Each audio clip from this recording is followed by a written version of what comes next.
Hello everyone, once again welcome to my channel PR Bio Classes। यहाँ पे आपको free tutorial biology का provide किया जाता है ऑनलाइन रूप से। स्टूडेंट्स, आज जो है हम 10वीं क्लास के बायोलॉजी को हम लोग पढ़ेंगे और इसको हम लोग आज थ्रू बुक पढ़ेंगे जो भारतीय भवन द्वारा बुक्स चलता है बिहार में। बच्चे लोग ज़्यादा प्रेफर करते हैं बायोलॉजी को, तो आज हम लोग उसी भारतीय भवन से ही पढ़ेंगे। आप देख सकते हैं ये भारतीय भवन का है, जीव विज्ञान हाई स्कूल, जीव विज्ञान, बनर्जी, वर्मा, साहा, श्रीवास्तव। तो उन्हीं के द्वारा जो लिखित पुस्तक है जो काफ़ी फेमस है बिहार में, बोर्ड एग्ज़ाम से काफ़ी सवाल वगैरह सब आते हैं इससे, और बहुत ही बेहतरीन कंटेंट के साथ इन्होंने बुक्स में बहुत सारी चीज़ को ऐड किया हुआ है। तो students, due to lack of light जो है हम कल भी और आज भी वीडियो नहीं बना पा रहे हैं। एक तो रेनी सीजन भी है, ऊपर से लाइट नहीं रहता है, जिसकी वजह से वीडियो जो है रूम में बनाना बड़ी मुश्किल हो रहा है। तो इसीलिए हम लोग जो है कोशिश किए कि हम बुक के माध्यम से ही आप लोगों को बताएं। तो स्टूडेंट, जैसा कि हम लोगों ने पिछला वीडियो में डिस्कस किया था कि हम लोग जो है पहला जो चैप्टर पढ़ रहे हैं, जैसे आप देख रहे हैं यहाँ पे पहला जो इसका जो चैप्टर है, पहला चैप्टर जैव प्रक्रम पोषण। तो ये हम लोग जैव प्रक्रम के बारे में, हम लोग बायोलॉजिकल प्रोसेस के बारे में हम लोग पढ़ चुके थे, और इसमें हम लोगों ने अच्छे अच्छे चीज़ को शामिल किया था। ऑटोट्रॉफिक न्यूट्रिशन और हेट्रोट्रॉपिक न्यूट्रिशन को हम लोगों ने पढ़ लिया था। तो आज हम लोग हेट्रोट्रॉपिक न्यूट्रिशन को ही अच्छे से पढ़ेंगे। जैसे यहाँ पर हम लोगों ने यहाँ तक पढ़ लिए थे कि हेट्रोट्रॉपिक न्यूट्रिशन, उसके बाद हेट्रोट्रॉपिक न्यूट्रिशन जो है वो 3 प्रकार के होते हैं। यहाँ से हम स्टार्ट कर रहे हैं, तो आप लोगों को ये ध्यान देना है। तो हेट्रोट्रॉपिक न्यूट्रिशन ऐसा न्यूट्रिशन होता है जो दूसरों पर निर्भर रह के यह पोषण करता है, ऐसे जीव। तो ये हेट्रोट्रॉपिक न्यूट्रिशन मुख्यतः 3 प्रकार के होते हैं, आपको ध्यान रखना है। एक है सेप्रोफाइटिक न्यूट्रिशन, दूसरा है पैरासाइटिक न्यूट्रिशन, और तीसरा है होलोजोइक न्यूट्रिशन। यहाँ पे लिखा हुआ है होलोजोइक न्यूट्रिशन, आप देख रहे हैं। तो हम first of all I will discuss about the saprophytic nutrition. क्या है सेप्रोफाइटिक न्यूट्रिशन? तो हम लोग देख लेते हैं कि बुक्स क्या कह रहा है इसके अबाउट में। तो कह रहा है कि ग्रीक शब्द सेप्रोस का अर्थ होता है टू एब्जॉर्ब होता है। अतः इस प्रकार के पोषण में जीव मृत जंतुओं और पौधों के शरीर से अपना भोजन अपने शरीर की सतह से घुलित कार्बनिक पदार्थों के रूप में अवशोषित करते हैं। वैसे जीव जो अपना भोजन मृतजीवी पोषण के द्वारा प्राप्त करते हैं, मृतजीवी या सेप्रोफाइट्स कहलाते हैं। नो डाउट, इसको सिंपली अगर हम समझे तो ऐसे सूक्ष्मजीव जो सड़े गले पदार्थों पर अपना भोजन, सड़े गले पदार्थों से अपना भोजन प्राप्त करता हो, और उससे जो भोजन प्राप्त करता हो उससे वो अपना न्यूट्रिशन प्राप्त करता हो, तो इस तरह के न्यूट्रिशन को हम लोग सेप्रोफाइटिक न्यूट्रिशन कहते हैं। और इसके एग्जाम्पल में बहुत सारे फंजाई हैं, बहुत सारे बैक्टीरिया है, प्रोटोजोआ है, जो ये सेप्रोफाइटिक न्यूट्रिशन करते हैं। मृतजीवी अपना भोजन मुख्यतः तरल अवस्था में ही एब्जॉर्प्शन के द्वारा ग्रहण करते हैं। ये इंपॉर्टेंट है, आपको ध्यान में रखना पड़ेगा कि सेप्रोफाइटिक न्यूट्रिशन जो है उसमें जो भोजन होता है वो ज़्यादातर तरल लिक्विड फॉर्म में ही वो एब्जॉर्ब कर पाएगा, क्योंकि वो बॉडी सरफेस से हो रहा है। तो जब बॉडी सरफेस से होगा तो वो तो सॉलिड होगा नहीं, ये तो कॉमन सी बात है, तो वो लिक्विड ही होगा। फिर नेक्स्ट पॉइंट है कि सेप्रोफाइटिक पोषण का प्रकृति में बहुत अधिक महत्व है। जंतुओं और पौधों की मृत्यु के पश्चात उनके मृत शरीर को मृतजीवी डिकम्पोज कर अर्थात सड़ा गलाकर उनके मूल तत्वों में बदल देते हैं। ऐसे मूल तत्व पुनः मिट्टी में प्रतिस्थापित हो जाते हैं और उत्पन्न गैस वातावरण में मिल जाती है। इन तत्वों को फिर से हरे पौधे मिट्टी से ग्रहण कर अपने उपयोग में लाते हैं। यही चक्र प्रकृति में निरंतर चलता रहता है, इसी कारण मृतजीवी डिकम्पोजर भी कहलाते हैं। इसको थोड़ा सा हम और भी बेहतर ढंग से समझें कि ऐसे सूक्ष्मजीव जो सड़े गले पदार्थों पर अपना भोजन प्राप्त करता हो, तो इसमें क्या होता है कि सड़ा गलाकर उनको मूल तत्वों में बदल देता है, जिस तत्व से वो बना है उसको बदल देता है। और उसमें क्या होता है, ये सारा चीज़ जब बदल जाता है तो मिट्टी में मिल जाता है। मिट्टी में मिलने के क्रम में जो प्रक्रिया है, इसमें जो गैस उत्पन्न होता है वो हमारा gas back to the environment चला जाता है। फिर ये हमारे जो साइकिल है, जैसे कि नाइट्रोजन साइकिल है, कार्बन साइकिल है, वाटर साइकिल है, तो ये सब फास्फोरस साइकिल है, ये सारा जो साइकिल हमारे इकोसिस्टम में चल रहा है वो सारे सिस्टम में ये लोग चले जाते हैं। और पुनः जो है मिट्टी से, फिर मिट्टी से पौधा, पौधा से इन्वायरमेंट, ये कंटिन्यू चलते रहता है। और यह होता है किसकी वजह से, तो डिकम्पोजर, यही जो कोई सड़ा गला पदार्थ है पेड़ पौधा, तो उसको जो सराता है, गलाता है, फिर वो मिट्टी मिलाता है, तो इसको हम लोग अपघटक बोलते हैं हिंदी में, अंग्रेजी में डिकम्पोजर बोलते हैं। तो ये डिकम्पोजर की ही मदद से हमारे बोर्ड एग्जाम में सवाल पूछता है कि अपघटक क्या है, इसके महत्व को बतावे। आपको ध्यान रखना पड़ेगा कि प्रश्न क्या आएगा कि अपघटक क्या है, इसके महत्व को बतावे। अंग्रेजी में पूछेगा what do you mean by decomposer and write down its significance, ये इम्पोर्टेंट है। तो इसको अलग अलग रूप में भी पूछ सकता है, अपघटक क्या है, बस इतना भी पूछ सकता है। तो वो अकॉर्डिंग टू है क्या कि कितने मार्क्स के में ये पूछता है, उसके हिसाब से आप आंसरिंग कीजिएगा।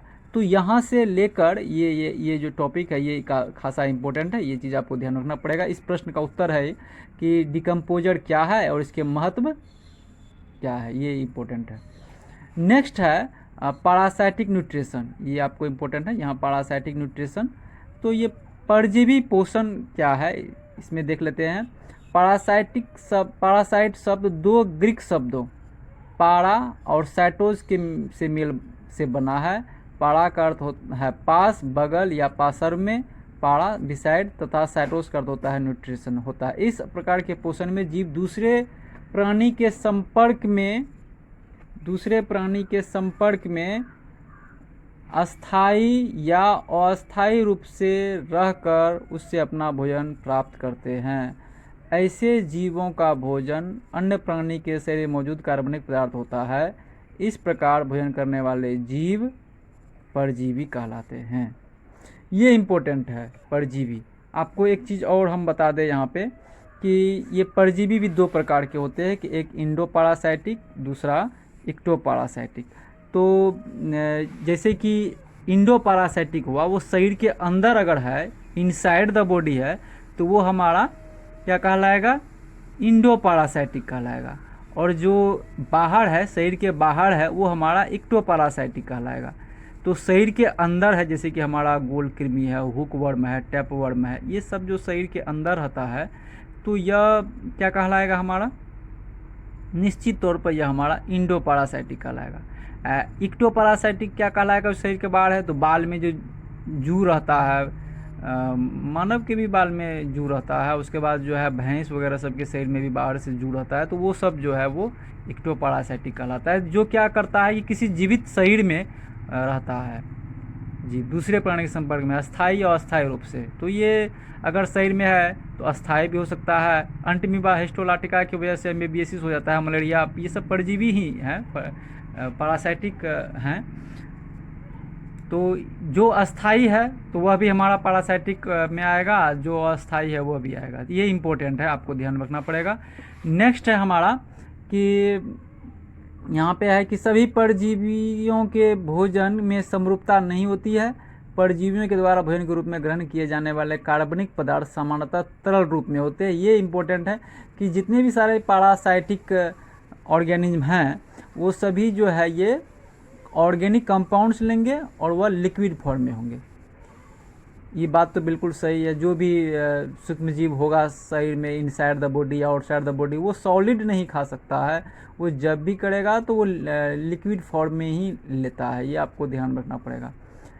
होलोजोइक न्यूट्रिशन क्या है स्टूडेंट्स, ये कह रहा है कि वैसा पोषण जिसमें प्राणी अपना भोजन ठोस या तरल के रूप में जंतुओं के भोजन ग्रहण करने की विधि द्वारा ग्रहण करते हैं, ये होलोजोइक न्यूट्रिशन कहलाता है। वैसे जिनमें इस विधि से पोषण होता है उसे प्राणिसम भोजी कहते हैं।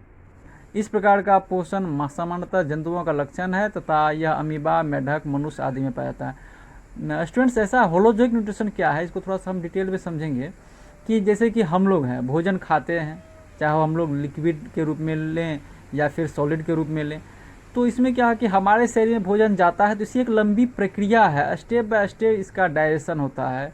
डाइजेशन हो जाने के बाद फिर ये जो हमारे SI में इसका एब्जॉर्प्शन होता है, फिर जाके वो LI लार्ज इंटेस्टाइन में इसका लास्टली ऑब्जर्वेशन होता है, और वहाँ से फिर वो रेक्टम में जाता है, फिर वहाँ से जो है शरीर से बाहर चला जाता है। ये एक प्रक्रिया के तहत जब न्यूट्रिशन हो तो ये होलोजिक न्यूट्रिशन कहलाएगा। और सबसे बेस्ट इसका एग्जांपल हम लोग हैं, मानव है, उसके बाद जो है गाय भैंस ये सब आएगा। छोटे जंतुओं में अमीबा को लिया गया है, एम्फीबिया को लिया गया है, तो ये सब होलोजिक न्यूट्रिशन है। अब है अपनी आवश्यकताओं के अनुसार जीवों में अलग अलग प्रकार के पोषकों की ज़रूरत होती है, जिससे प्राप्त करने के तरीके भी जीवों में विभिन्न तरह के होते हैं। एक कोशिकीय जीवों में कोशिका के संपूर्ण सतह से खाद्य पदार्थ ग्रहण किया जाता है, जबकि बहुकोशिकीय एवं जटिल जीवों में इसके लिए खास अंग होते हैं। ये लाइन जो है स्टूडेंट्स आपको बेहद ही इम्पोर्टेंट है, और ये बात से आपको अपना कंसेप्ट को और भी ज़्यादा क्लियर करना पड़ेगा कि अपनी आवश्यकताओं के अनुसार जीवों में अलग अलग प्रकार के पोषकों की ज़रूरत होती है, जिसे प्राप्त करने के तरीके भी जीवों में विभिन्न तरह के होते हैं। जैसे कि यूनिसेलुलर ऑर्गेनिज्म है, तो उसमें क्या है कि जो फूड मटेरियल्स है वो संपूर्ण सतह से प्राप्त किया जाता है, मतलब उसके बॉडी सरफेस से वो लोग प्राप्त करता है। जबकि मल्टी सेलुलर में जैसे अपने लोग आए हैं, मानव लोग आया, गाय भैंस बकरा बकरी ये सब जो है जंतु है जो हायर कैटेगरीज के हैं, वो सब में खास अंग है। जैसे कि हम बात करें जो हमारा स्टोमक है, उसके बाद जो है हमारा क्या कहा जाए छोटी आंत, बड़ी आंत, तो ये सब जो है खास अंग है डाइजेशन के लिए। तो सब में एक प्रक्रिया है, उस प्रक्रिया के लिए खास एक ऑर्गन दिया है जिसके माध्यम से पोषण होता है। तो यहाँ ये इम्पोर्टेंट लाइन है, आपको इसको राइट डाउन करना चाहिए। स्टूडेंट्स, एक चीज़ मैं आपको और बता दूं कि मैं बार बार आप लोगों को बताता हूँ चैनल के माध्यम से कि बुक जो है कोई भी विषय का हो, चाहे बायोलॉजी हो, चाहे केमिस्ट्री हो, फिजिक्स हो, social science, Hindi, English, books जो है आपका सबसे बेस्ट फ्रेंड है। आप बुक को अपने जीवन में उतार लीजिए, आपका जीवन जो है सफल हो जाएगा।